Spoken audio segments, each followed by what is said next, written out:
কেন্দ্র ও রাজ্য সরকার সবচেয়ে বেশি গুরুত্ব দিচ্ছে শিক্ষাকে। সরকার শিক্ষাকে সবচেয়ে বেশি অগ্রাধিকার দিচ্ছে।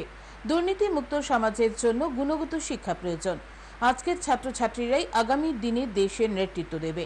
পৃথিবীতে এমন জ্ঞান প্রতিযোগিতা চর্চা হচ্ছে, যে দেশে যত বেশি জ্ঞানী সে দেশ তত বেশি উন্নত।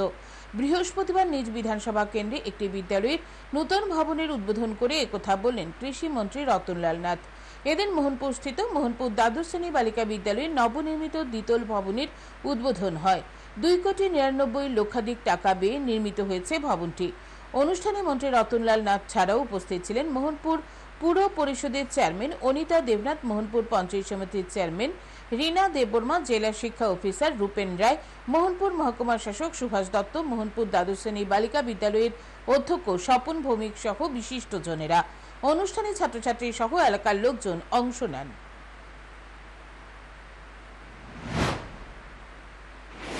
এক ভারত শ্রেষ্ঠ ভারত পৃথিবীর মধ্যে সেই জায়গায় পৌঁছানোর জন্য আমরা চেষ্টা করছি এবং এই জন্যই শিক্ষাকে আমরা প্রায়োরিটি দিচ্ছি এবং শিক্ষাকে আমূল পরিবর্তন করে দিচ্ছে। আগে কি শিক্ষানীতি ছিল? ম্যাকলে শিক্ষানীতি।